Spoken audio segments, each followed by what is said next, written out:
দুপুরে প্রায় ঘণ্টাখানেকের ভারী বৃষ্টিতে রাজধানীর অনেক সড়কে তৈরি হয়েছে জলাবদ্ধতা। কোথাও কোথাও হাঁটু জলে নিমজ্জিত সড়ক। এতে ভোগান্তিতে পড়েছেন নগরবাসী। বিস্তারিত জানাতে নয়াপল্টন থেকে যুক্ত আছেন সহকর্মী রাজু আহমেদ। রাজু, জানাবেন রাজধানীর কোন কোন এলাকায় জলাবদ্ধতা তৈরি হয়েছে আর পানি নিরসনে তাৎক্ষণিক কোনো উদ্যোগ চোখে পড়েছে কিনা?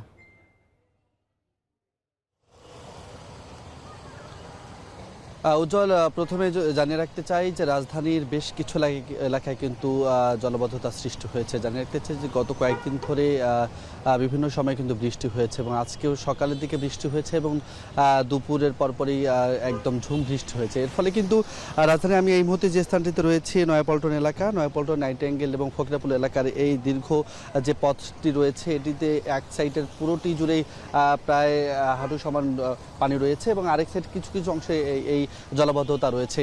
সেই সঙ্গে এখন পর্যন্ত রাজধানী জুড়ে যে তথ্যগুলো আমরা পেয়েছি এর মধ্যে নিউ মার্কেট এলাকা, শেওড়াপাড়া, মৌচাক এলাকায় কিন্তু জলাবদ্ধতা সৃষ্টি হয়েছে। বিশেষ করে যদি মৌচাকের কথা বলে, মৌচাকের বেশ সামনের যে মার্কেটগুলো রয়েছে তার সামনে পানির কারণে ক্রেতাদের আনাগোনা কমে গিয়েছে। সেই সঙ্গে পথচারী যারা রয়েছেন তারা অভিযোগ করেছেন যে রাজধানী জুড়ে বেশ কিছু এলাকায় যে জলাবদ্ধতা সৃষ্টি হয়েছে তাৎক্ষণিকভাবে পানি নিষ্কাশনের কোনো ব্যবস্থা না করার কারণে কিন্তু তাদের যে দৈনন্দিন চলাচলের যে ব্যাঘাত সেটি বছর পর বছর রয়ে গেছে। অর্থাৎ গত বছরের ঠিক এই সময়টিতে এই ধরনের ভোগান্তিতে তারা পড়েছেন এবং এবছরে এই ভোগান্তিতে তারা পড়েছেন বলে কিন্তু অভিযোগ করছে। আমরা রাজধানী জুড়ে বেশ কয়েকটি এলাকায় ইতিমধ্যে ঘুরে এসেছি, কোনো এলাকাতেই তাৎক্ষণিকভাবে পানি নিষ্কাশনের কোনো চিত্র আমাদের চোখে পড়েনি। ফলে নগরবাসীর যে ভোগান্তি, অর্থাৎ বছরের পর বছর ধরে তাদের যে ভোগান্তি, এই জলাবদ্ধতা, সেই জলাবদ্ধতা রয়ে গেছে।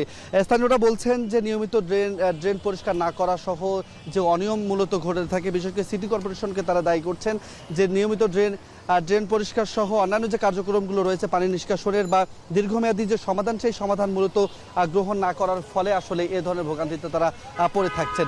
উজ্জ্বল, সার্বিকভাবে যদি বলতে চাই যে এই জলাবদ্ধতা নিয়ে মানুষের ভোগান্তি একেবারেই চরমে এবং মানুষ বারবারই যে অভিযোগটা করছেন যাতে দ্রুত সময়ের মধ্যে এই জলাবদ্ধতা থেকে তাদের মুক্তি দেওয়া যায়, সেই উদ্যোগ যেন সরকার গ্রহণ করেন, সেই দাবিটি মূলত তারা জানিয়েছেন। উজ্জ্বল, এই ছিল এখন পর্যন্ত আমার কাছে সর্বশেষ। নয়াপল্টন থেকে রাজু আহমেদ জানাচ্ছিলেন জলাবদ্ধতার খবর।